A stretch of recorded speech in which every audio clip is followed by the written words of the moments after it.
Hello, I'm Michael Cantrell, and you are listening to the Prison Officer Podcast, a place to have a conversation about the forgotten cops that work in this country's jails, prisons, and correctional centers. A place for me to try to make sense of a career spent working inside the fence with some of the greatest people that nobody sees or recognizes for the important job they do to keep this world safe. If you love this podcast, hit the follow button, or better yet, share with your family, friends, or coworkers. In more than 28 years of corrections, I have used or supervised Pepperball hundreds of times. Now, as a master instructor for Pepperball, I teach others about the versatility and effectiveness of the Pepperball system. From cell extractions to disturbances on the rec yard, Pepperball is the first option in my correctional toolbox. With the ability to transition quickly from area saturation to direct impact with the non-lethal PAVA projectiles, Pepperball provides me with a range of non-lethal options for cell extractions involving non-compliant inmates, and when the use of force is over, decontamination is easy, with no oily residue on the walls or floors. To learn more about Pepperball, go to www.pepperball.com or click the show notes below.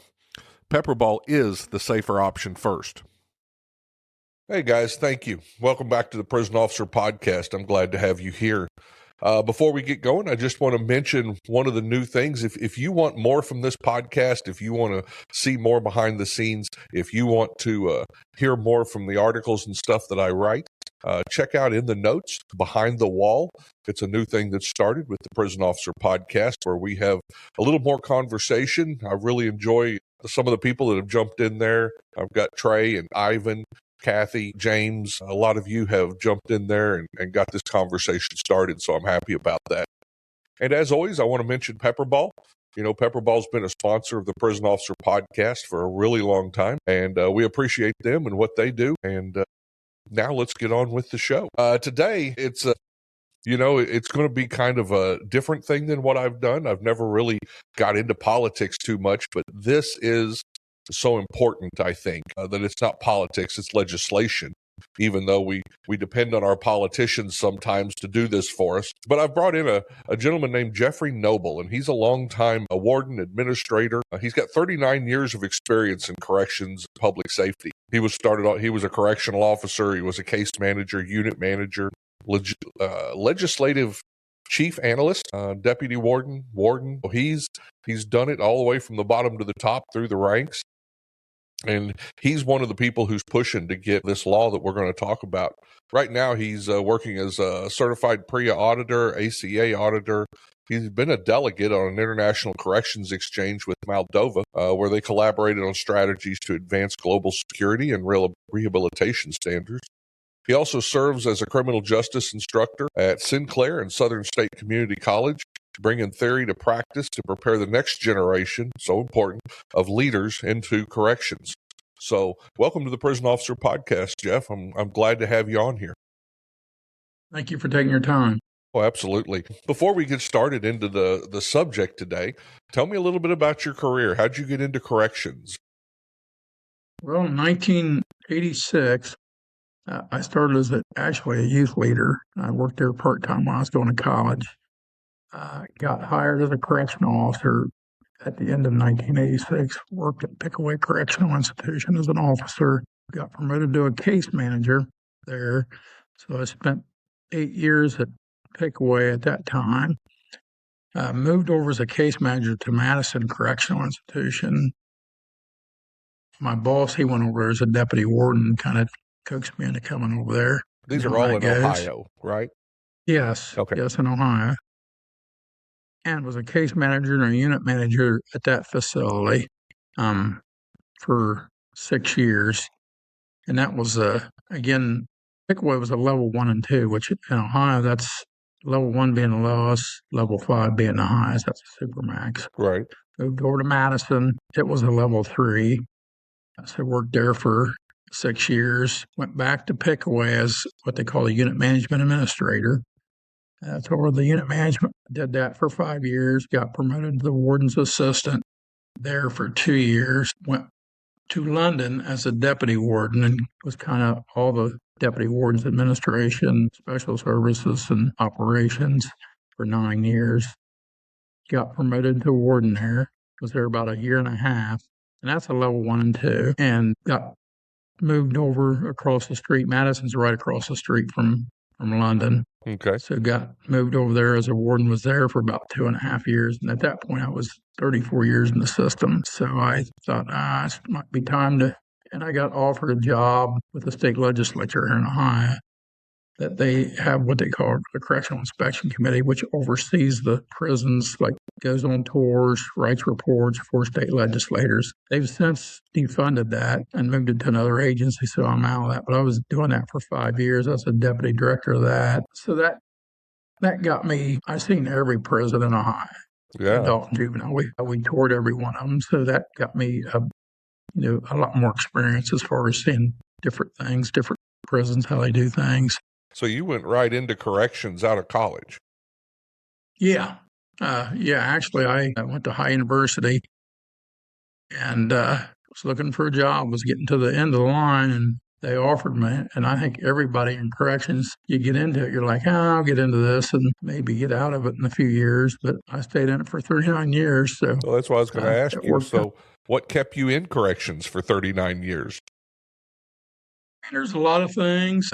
Like we've talked before, there's not any better people than corrections people. I mean, I'm kind of biased, you know what I mean? But the reality is some of my closest friends I worked with, and they've been friends throughout my career. And it's challenging, as well as I do. Facilities, I mean, I worked, again, level 1s and 2s, 3s and 4s. They're two different types of facilities. Sure. Internally, you learn a lot from just a different, 1s and 2s are mindsets, more rehabilitation. Or actually, they probably are not coming, a lot of them's not coming back, where 3s and 4s are just your criminals that are more struggling. Another thing I learned at London, we had a big farm and we had a big, it's crazy how prisons, we had a big water treatment plant and a sewage plant. I learned more about water treatment and sewage.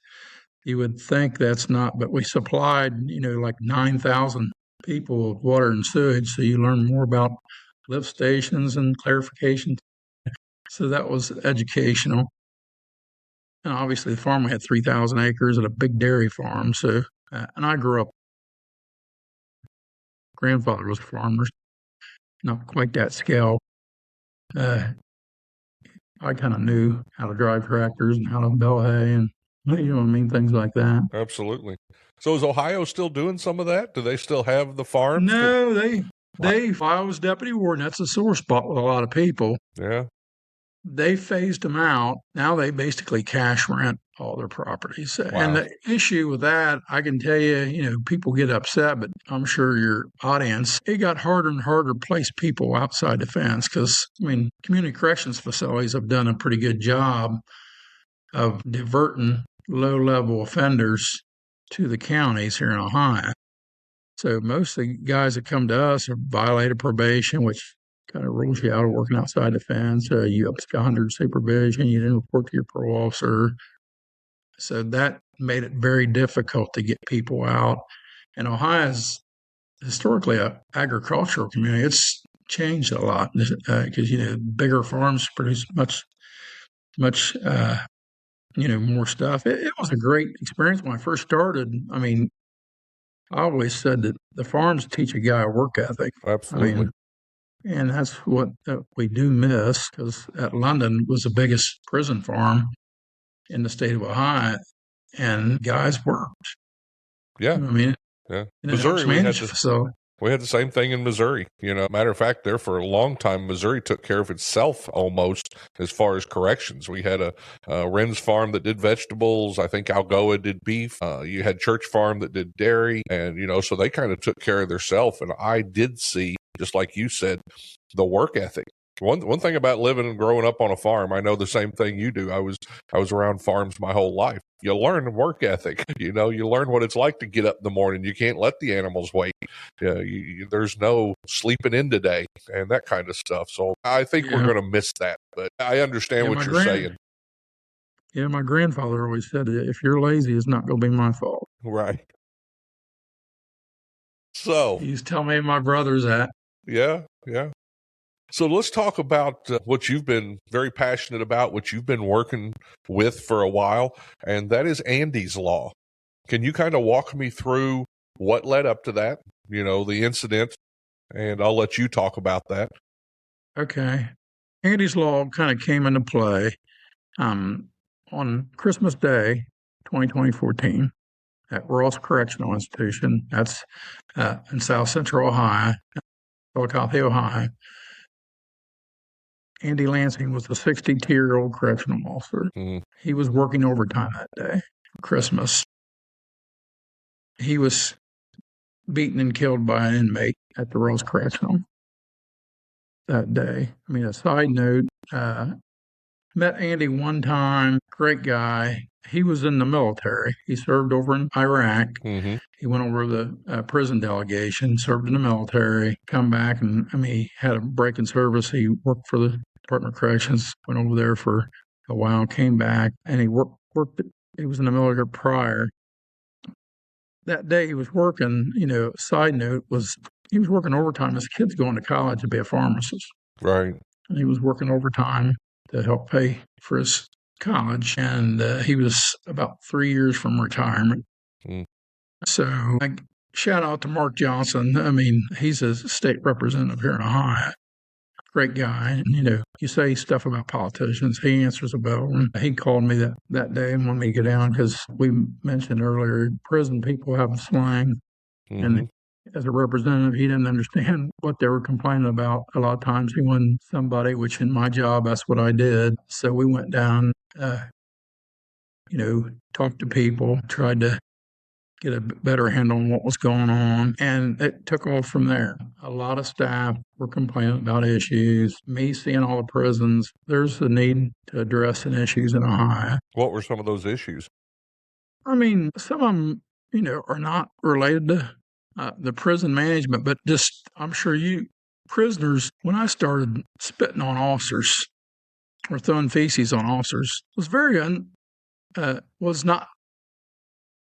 Right. That's a common practice now. Yeah.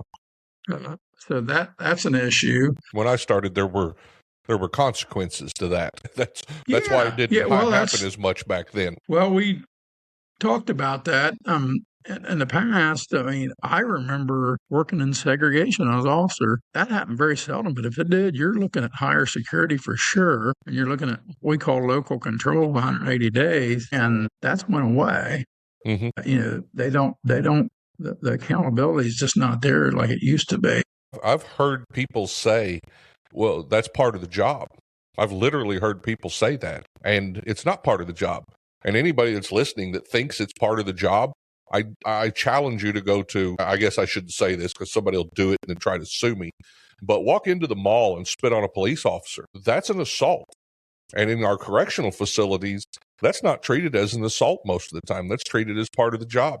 Getting slimed, getting stuff thrown on you. Oh, well, you work in prison. That's part of the job. And it never should be thought of as part of the job. We have a lot of prosecutors that won't prosecute it across the nation. We have a mixed bag, and the part of this law was to clear that mess, because there are prosecutors to defend some of them. They prosecute. Give you an example. I was a warden at Madison, London, which is Madison County.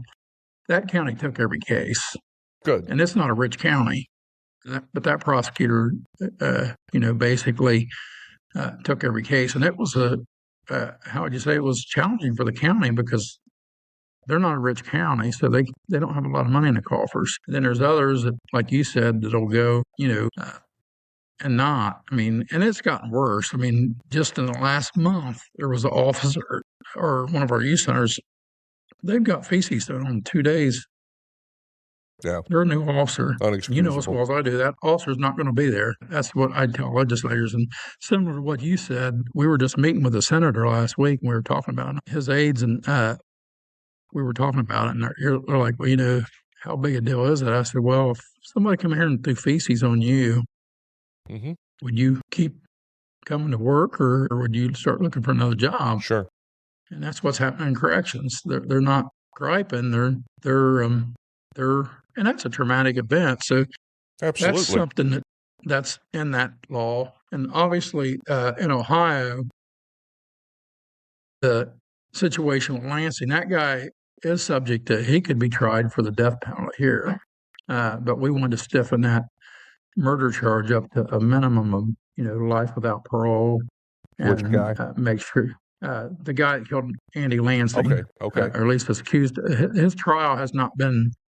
I don't want to talk a lot about it, but it's not. It's in the process of still working itself out. So he could be subject to the death penalty. We just wanted to add to that aggravated murder charge a mandatory life without parole if he is found, and at least 10 years at a higher security facility. Right. That's one issue that has been a problem. Well, and a lot of people, himself. Let's talk about that for a second, because a lot of people listening won't understand why that's so important. These days, the push is, especially in the last several years, the push is to get offenders pushed down in custody as quick as possible. The Second Chance Act has a lot of that in it. They're trying to get the offender pushed down into lower custody. So, and I've seen it, and you've seen it. Well, we need more inmates over here, so we'll just drop their custody and push them out of the way. What you're talking about is that's going to, someone who's done something as heinous and as violent as attack a correctional officer or correctional staff is going to stay where they belong, in a maximum security prison, for at least 10 years before they ever have a chance to come down in custody, correct? Yes, and you hit it on the head. In Ohio, our classification system, every inmate's reviewed once a year for an upgrade, downgrade. It's got to the point where they're looking at numbers, not behavior. Right. Part of this bill, we've been stressing, this is a behavior-based. If you need more beds at level 3, that's what you create, because reality is it's behavior-based. And in Ohio, and I'm sure everywhere, there has been a push to deal with. I mean, we currently got people probably should be level 3s at level 2s. Sure. We got people at level 3s should be level 4s. I would argue this guy that was involved with Andy Lansing probably should have been a 4 prior to, the situation happening. So he's had a past history of violence. Yeah. Yes. I mean, he's in for felonious assault. Yeah. And I'll add, I mean, I was read a newspaper where his uncle said he was violent. So I don't know about you. That's enough for me. I mean, when your immediate family says, "Hey, this doesn't surprise me," Sure. Pretty much answers it. But that's part of the bill. Life without parole, the higher security. Another thing, exposures. We got more female staff, and exposures, like you mentioned earlier. Basically, a lot of them are just treated as a rule infraction. I mean, that's a felony. And I'll give you an example. We had one guy expose himself 164 times at one of our higher security facilities to women. And my job as CI, so we'd go around and talk to people, and obviously they were concerned about that. And again, staffing issues, that relates, they leave. If you don't do nothing about it, who signs up for that? We put that in the bill. Yeah, in the Bureau of Prisons, there was a group of female officers who got together and sued the agency and won because they weren't being protected. Once again, if you're out on the street, someone's exposing themselves to you, that's a crime.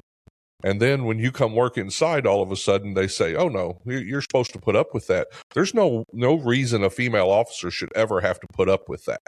They should be treated the same as any other officer, and they should be treated the same as any woman outside. Just because an inmate wants to get his jollies or whatever goes on there, our officers shouldn't be forced to put up with that as part of the job. There should be consequences to that.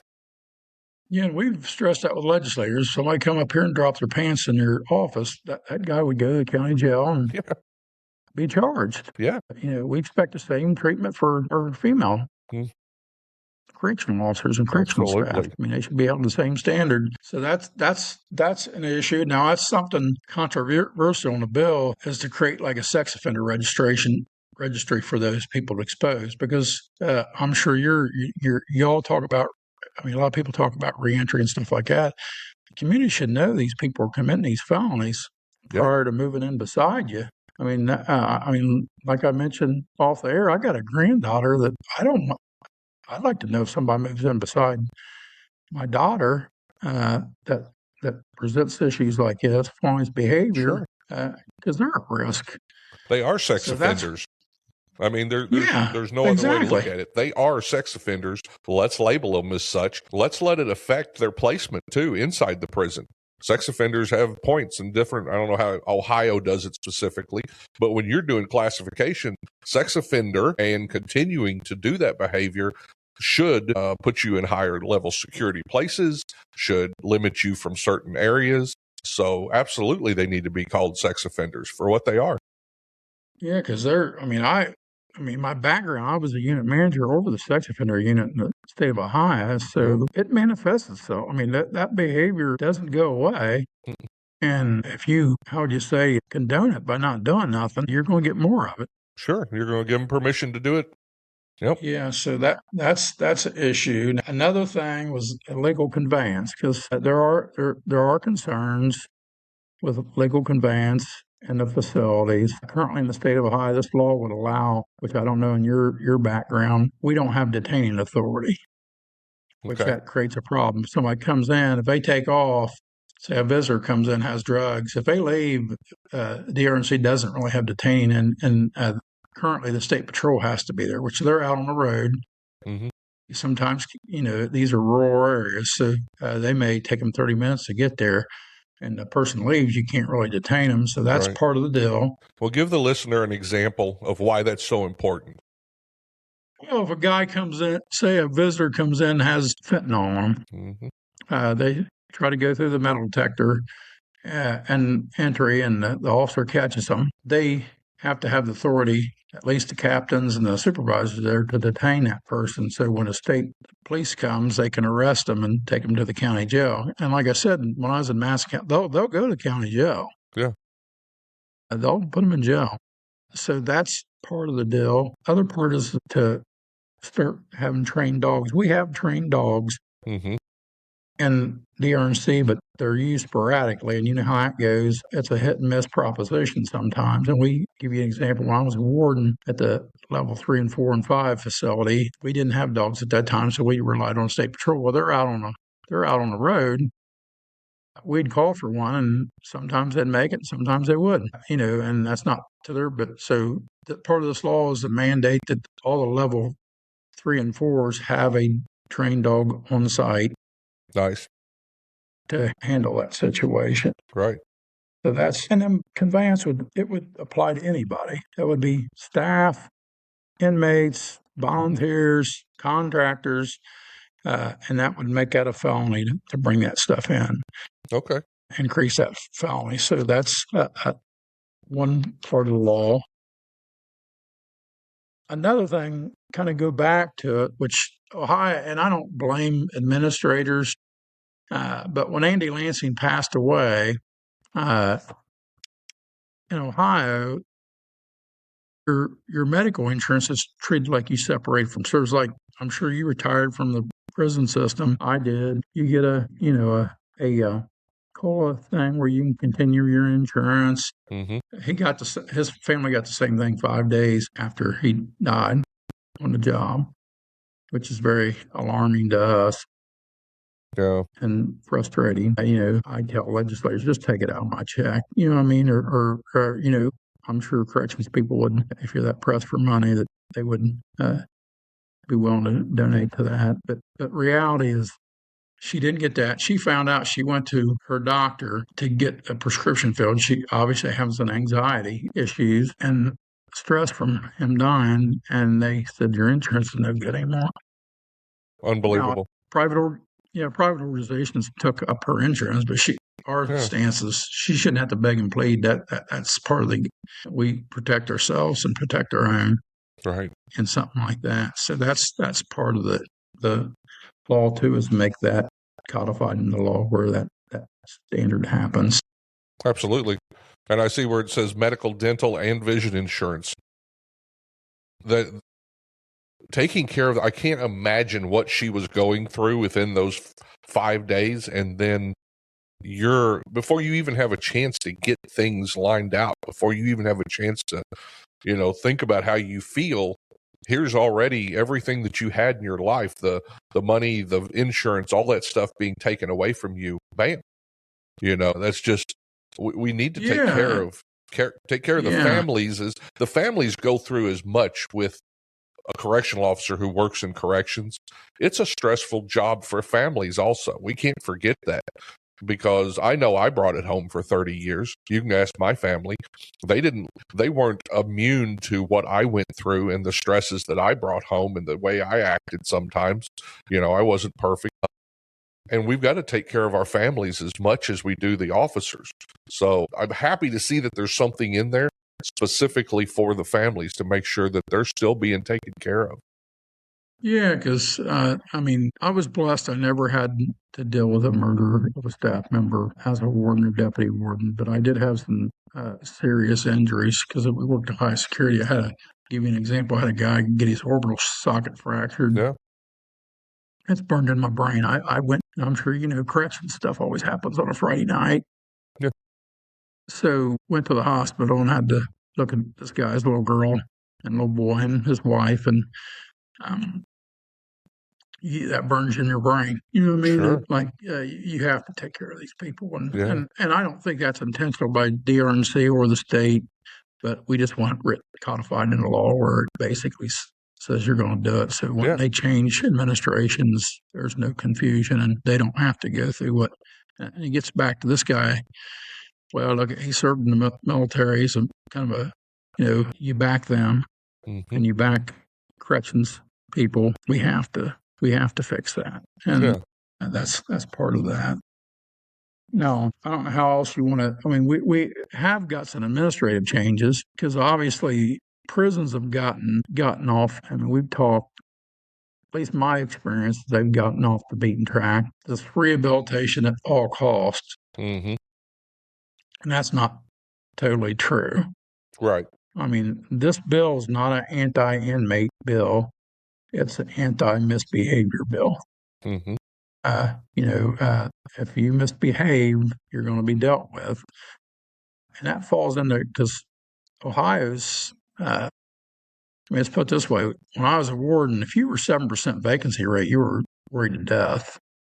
Most of them are running over 10%. And that's how I say that's, I don't want to say be disrespectful. That's kind of cooking the books, because if you work in corrections, you're not counting the people on disability. You're not counting the people that are in training. They're counting a person's got a higher day just at the academy. That's not helping that officer on the block to get days off and, not work overtime. So that's something that we think would help with the turnover. Oh, I train nationwide. I travel all over the country, and I'm telling you right now, corrections is burnt out. I'm not talking about one officer. I'm not talking about a couple of officers at this joint. I'm talking about corrections is burnt out. They are working so much, so often. They're not getting the breaks. They're not getting relief. They've got vacation and comp time on the books that they can't use.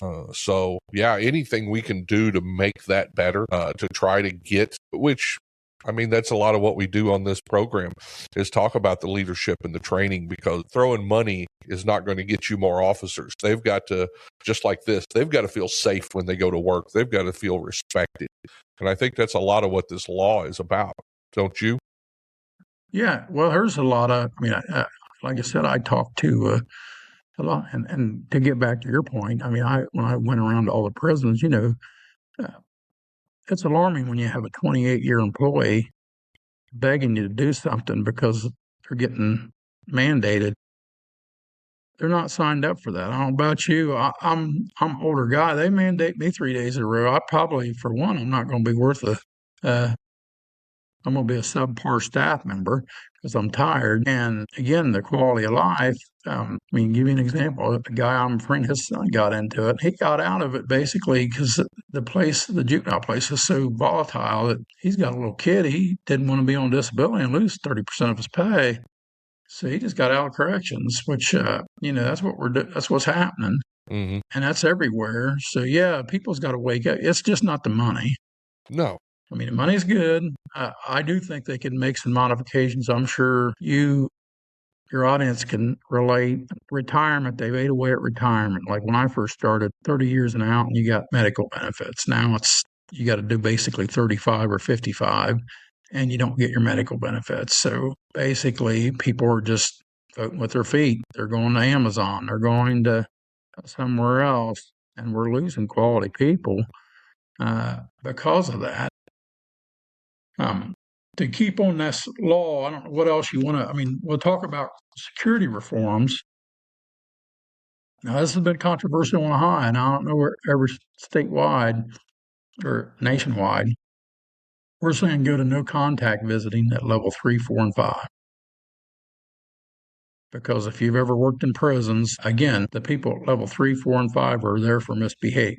Mm-hmm. If they do stay out of trouble, they have access to drop their security level down. And I'm sure you worked in prisons and your audience worked in prison. There's a lot of lifers at level 2s that are well behaved. They've dropped down based on their behavior in prison. Mm-hmm. Prison minister, I'd take them guys every day of the week because they're pretty well behaved. But then there's others that all they do is create chaos. Right. And they have to be addressed. And to talk to an officer at one of the higher security places, he basically told me everybody comes to visit here or bringing drugs in. Yeah. And, I mean, that's the reason they're here. Yep. And I can relate as a warden and administrator, level 3s and 4s, you're constantly busting people bringing stuff in. Level 1s and 2s, a lot of times you got to know that because, like London, the entry was everybody would come in the entry. You got, I was there 10 years. You got to know visitors, and actually, you can tell them they're canceled that day, and they would never give you any grief. Mm-hmm. They're there to do the right thing. Yeah, that's something. Well, technology's made that easier too because we can do video visits now. We don't have to have. Jails in Ohio basically do that. They have no contact visiting. Basically, you do the video visit or you have a screen, window screen, and you do that. Now, something else that's controversial a little bit in Ohio that's in its bills, we're restricting the tablets, inmate tablets, personal tablets. I don't know if that's every state's doing that yet, but in Ohio, every inmate gets a personal tablet. Right. That's a double-edged sword. The administrator, somebody's worked in the units a lot, it's kind of, we talked about yesterday a little bit, the TVs, it serves as a pacifier and keeps them out of the day rooms and keeps them constructively busy. We say eliminate personal tablets at level 3, 4, and 5. Again, it's based on behavior. Reality is they're what they call jailbreaking them. I don't know if you're familiar with that. You probably heard that a few times, but what they'll do is they'll get a cell phone in, get a hotspot developed, break that tablet, and basically got free reign. Ohio, we just had a big case out of Muskingum County. It was the biggest contraband case in the prisons I've ever seen in my 39 years. They were actually dropping stuff in the yard and relaying the grid coordinates to other inmates. Yeah, and dropping it with the correctional. Yeah. So just think how dangerous that is and how problematic. You're talking fentanyl, cell phones, tune, K2s, a major deal right now, which created chaos in that. And our frustration of that is they've taken it to the point where, they take them to segregation. And if you talk to administrators and people, they just break these tablets at level 3 and 4, and the state ends up, officer becomes a tablet manager, which is not what they're supposed to be doing. They're supposed to be providing security and making sure things get done. So that's something. And at level 1 and 2, we're comfortable with. And my background, we had them before I left. 1s and 2s, most of those guys, they don't give you any problems with them. They use them approval. Now, there's a few, that do. Some of the older guys actually wouldn't even take them. They didn't even want the responsibility because they wasn't going to use them. You know what I mean? We're all right with that, but focus on that perspective. Right. So where's the pushback coming from? You said it's not popular. Who's pushing back on this? Well, I don't know. We're talking to legislators. I mean, some administrators, it's one of those things of, I've been out since 2019, out of the joint. If you don't know what it was like before, you don't know. A lot of administrators are getting into. They've never had managed a prison without tablets, so Right. that's one thing. And some of the providers, obviously, it's a moneymaker for them. Absolutely. But it creates a big problem, especially with jailbreak, because you can monitor those phones, but the increased volume of the calls plus just the access makes it harder for investigators to nail that down. I don't know if you've been following. I was following in Tennessee. They basically said that was part of the deal with that officer getting. I don't know if you've seen that articles on that. Officer was recently murdered in Tennessee. I guess some inmates have made threats via phone, but they didn't catch him because of the volume of them calls. Mm-hmm. Which in Ohio, most of the time you have one investigator and a gang coordinator is part-time, basically, investigate. And they're going to go through 2,400 inmates' calls. That makes 10 or 20 calls a day. There's not enough time in a day. So that's an issue. We're saying just base that on behavior and eliminate them at level 3 and 4s, because we used to put them on the walls and guys got access to them. And like you said, they got video visits, got access to that. It's just not in their cells, and it's harder for them to manipulate them for bad behavior.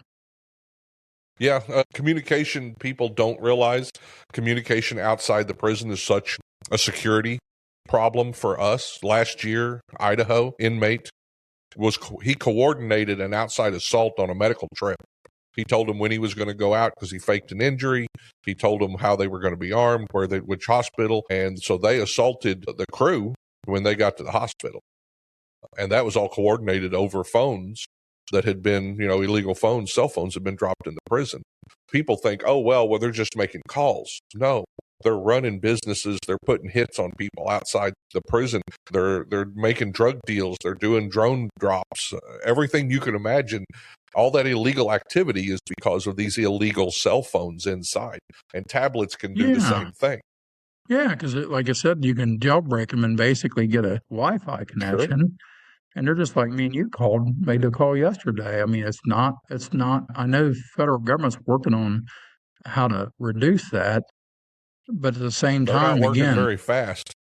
No. And like you said, and there's another case, I remember in South Carolina where they made a threat via the phones and tablets. Sure. It's a risk. And again, it gets back to attrition. Who wants to sign up for that? Right. Who wants to work in a job that they can, you're going out for transport. How many times I never thought of that. I used to go on transports. I never thought that they're going to notify somebody. Obviously you're always on your P's and Q's when you took somebody to a local hospital, but at the same time, you didn't expect it to be prearranged.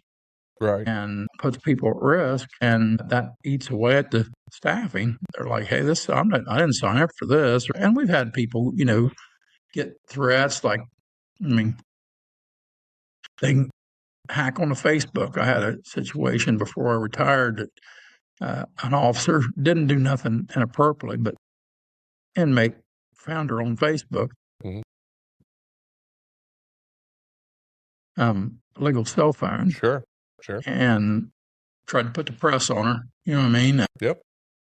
And she reported it, which thankfully, she's worried about her job. And I'm like, well, no, you did the right thing. You know what I mean? We're going to deal with that guy. But that's additional stressor on staff. It's not necessary. Right. So that's a thing, the personal tablets. So that's been kind of beat up a little bit.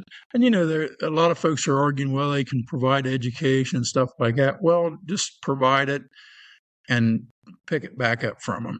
You know what I mean? If education, my grandkids go to school, they have Chromebooks and stuff like that. They use stuff in class. They don't, treat them the same way. Sure. Prisoners.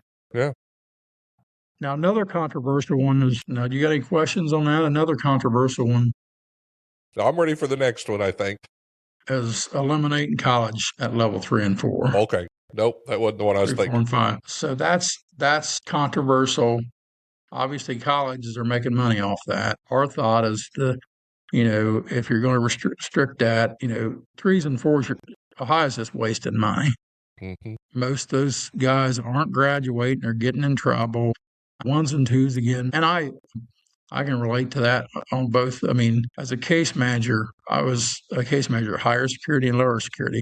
I always use the example: level 1s and 2s. If you had a program, the guys were waiting on you when you got there. And guess what? They were mad if you could call in sick or, they wanted to come to the program. 3s and 4s, you'd start with 30, knowing you're going to finish. You're going to be lucky to finish with 10. Yeah. Because they're not going to end up getting in trouble or decide to go to a basketball game or do whatever. That's just the nature of the beast. And we're saying, hey, don't, focus that education on, and I talked to legislators. I told, said I'd rather them just give you $1,000 to go down to the local university and just hand it out to kids that are actually working 2 jobs.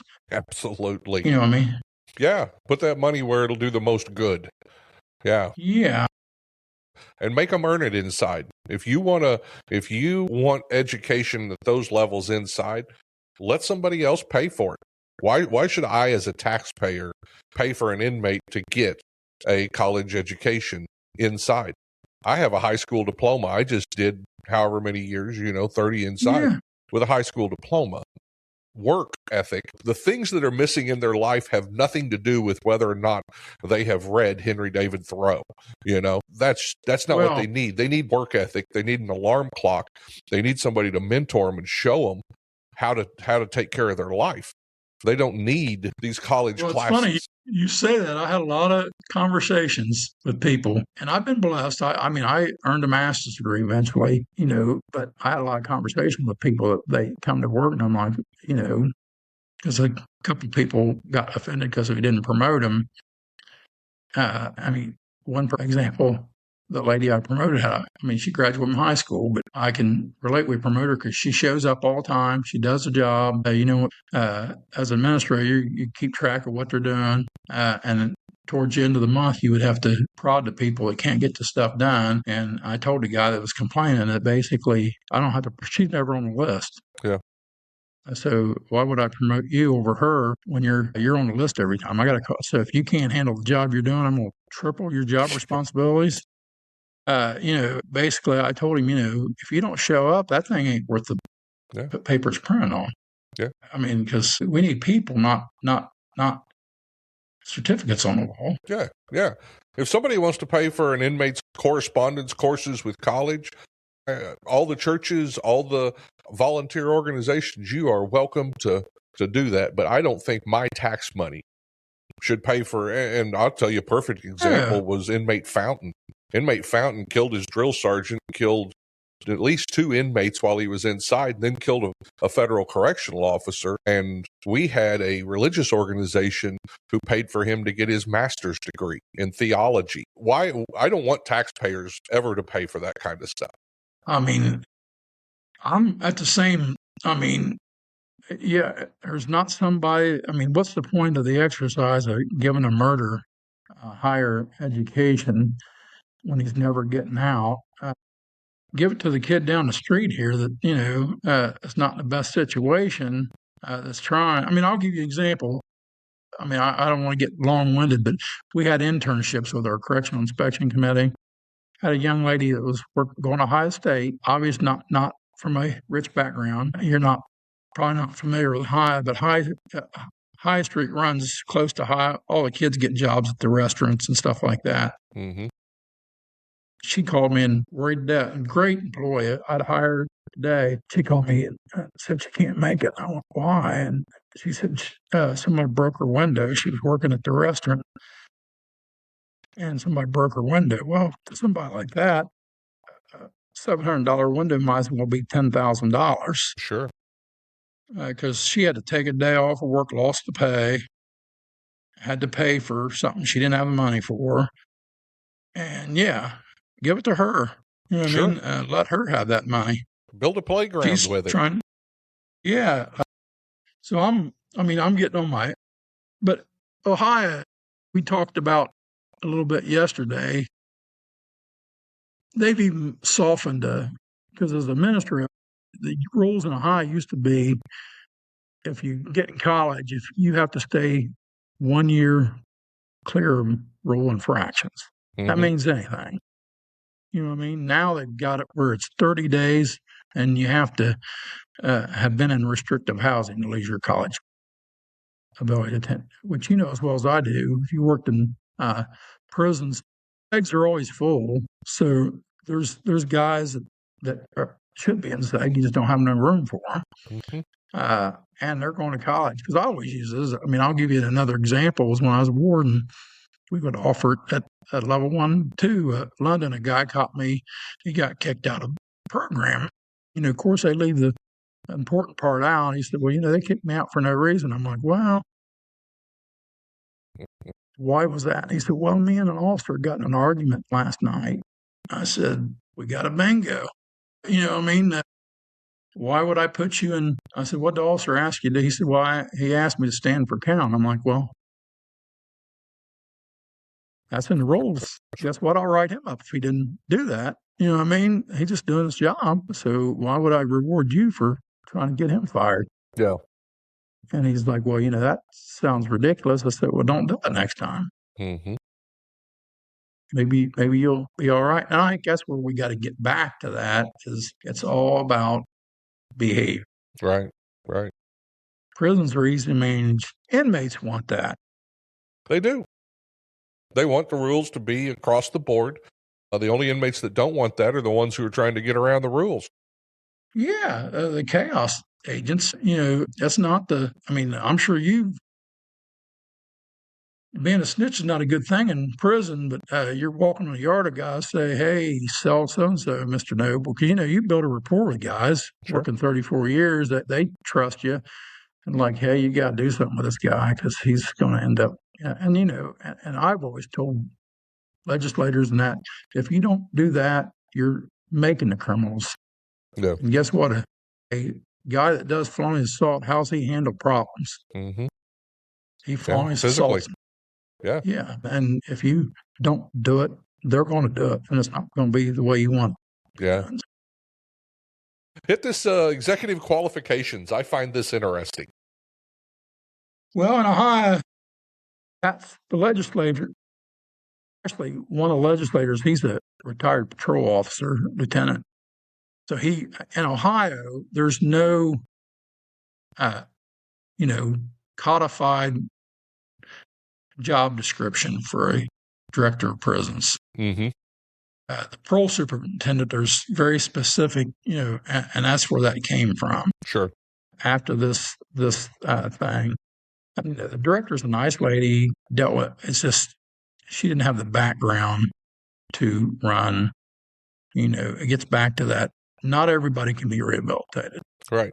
I mean, I think you need somebody that knows reality.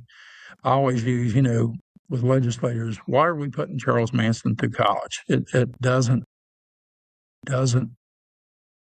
make me understand the math here. You know what I mean? So this executive qualifications is requiring somebody to have a level 3 background, at least 3 years. And, that helps because they're two different facilities. A level 1, working at them, they're two different diverse facilities. Your rehabilitations happen at 1 and 2s, not 3s and 4s. I'm going to read this real quick, this little section here. This reform increases accountability and ensures correctional policies are guided by expertise and experience, not by a political appointee with limited to no background and experience in the field of corrections. The requirement for the director to meet specific professional qualifications. I like that. Professional qualifications in corrections means that you have been there, done that you've seen it, that you've worked inside, in my world. So I really love the way that's written. It is something that's going on across the country. We've got, if you go back, we didn't have as many political appointees. They usually came up through the job. But now we're having people who are chasing political goals getting appointed into those jobs. So I would love to see us go back to having administrators that came up through the ranks that know what it's like to sit in a chair and watch inmates in a seg unit in a broken chair, and what prison smells like and what it's like to be attacked. I think it would change the way they administrate. Yeah, I mean, I'm with you. I mean, there's nothing like experiencing it. I mean, I think it's gotten, and Ohio's gotten that. It's a lot of political things, and that doesn't help. That's why we have vacancies. Mm-hmm. That's why we have chaos in prisons. Our juvenile facility is absolutely off the hook. Yeah. How anybody can work there. I mean, I've worked 39 years in the system. I don't think I can make it a weekend. No. The way, because there's no accountability and they just keep ignoring it. Like it's not there. Well, as they ignore it, people, I'll give you an example. I mean, another example, we were up there in the administration. Like I said, when you're working the system a long time, people rely on you to speak for them. And the older lady was like, well, I'm getting mandated multiple times and I can't do it. I'm working to put my kids through private school. Right. I've got 2 more years. I don't think I can do it. You got to help us. You know what I mean? So I brought it up at our closing. They said that, well, she's not mandated. Well, as we went to the Alley institution, she's in the control center, and they told me that she's not mandated. She volunteered. Well, she volunteered, so she didn't get mandated. Right. That's a mandation to me. You know what I mean? But that's being dishonest. You know what I mean? Anybody, I'm sure you, when you called and froze somebody, it wasn't a voluntary, or you asked them, hey, if they're going to work. I had to, hey, we're asking you to work now. We're going to call you back 10 minutes and make you work. We don't have a choice. Or you could volunteer for one of the jobs that's open, or I'll mandate you for the one that's left. That's what she does. Yeah, that's not a choice. So she can see her grandkids stuff. Yeah. I don't know about you. That's the person you want to keep. Absolutely. I mean, the person that's taking care of their grandkids, that's who you want to interact with, the kids. But that's part of that, just the qualifications. And, I don't know how you feel in the country. They talk about more transparency. It's got less. I think political people have political ramifications. Yes. I can tell you as a warden and deputy, was there stuff we did stupid or staff member did something stupid? But somebody would reach out, and that's public information, to slow walk that stuff. Yeah. And that's become more transparent. And something I would like to go back to that education. I talked about that big drug bust.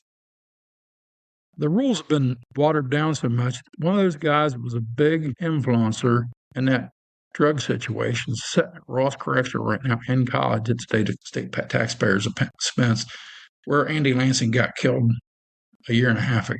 Wow. And it blows your mind. Absolutely blows your mind. It's just, I'm not the smartest guy, but that, CO that starts today walks in some kids like, what's going on here? Yeah. You know what I mean? Because that, like drugs, I tell legislators, somebody bringing in fentanyl risk the front entry officer's life, the visiting officer's life, obviously the person bringing it in. Everybody comes in touch with that. Sure. The officer searching his cell. I mean, everybody could get killed. Well, we had a situation like that where so is the Bureau. 6 officers went to the hospital over that. So the Bureau of Prisons lost an officer a couple of years ago from fentanyl exposure. Yeah, and it's frustrating. Real. Isn't that enough? Absolutely. Why do we keep allowing it? Yeah, isn't that enough to say? I'm sure that person had family, had friends. They're not, and go back to why we called this Andy Lansing. I mean, nice guy. Yeah. You know what I mean? We said we'd want to sit down, drink a beer with, and talk about the good. I mean, I can tell you relate to time I met him. I took a legislator down because death row's down there, and he was working, and he was in the infantry and I was in the infantry, and obviously he was giving me a hard time about that. Guys do that all the time. You know what I mean? Like, well, uh, I don't think you were, cutting the mustard as much. He was giving me a hard time, but that's the kind of people we want working, and can't relate that inmates want that. They want order. They want ramifications. They can't rehabilitate if they don't. I mean, like drugs are flooding the system. If you're a drug addict and you're putting a cell with a guy's got a bunch of drugs, that's not helping your situation at all. Absolutely not. Absolutely not. Well, the reason I wanted you on here is because it's so important what you're doing. It's so important not only to memorialize Andy through this. I never met Andy Lansing, but I've seen pictures of him. I've heard stories of him. He just looks like a happy guy. We know he was a veteran. We know he was a good correctional officer from all the stories I've heard from people that worked around him. And for you guys to memorialize his memory from what is a murder by an inmate and change that for the future correctional officers, to change some of these things that may or may not have contributed, but they're all issues that need to be addressed. They're all issues that have directly to do with the safety of the people who work, specifically in Ohio. Now, I wish that some of this would spread across the country. I really do. I wish other agencies would take this example in Ohio and do it. I think our officers would feel safer. I think they would feel more respected if some of these laws were put in place. So I just want to thank you for what you're doing and what everybody else. I want you to go back and tell all the people you're working with how much a lot of correctional officers really appreciate what you guys are doing, even if it is just for Ohio right now. Maybe you'll set the standard and maybe that'll grow. Oh, say thanks, Mark Johnson's a state rep, and Phil Plummer, he's a state rep. Okay. He's a retired sheriff, so he kind of understands. Hats off to both of them for pushing this. And I'm like you. I hope it goes. I mean, I've been to a lot of New York. They need help. Yeah. Michigan needs help. I mean, these are young folks starting their careers. I want them to have a successful career like I did. Sure. Be safe. Yeah.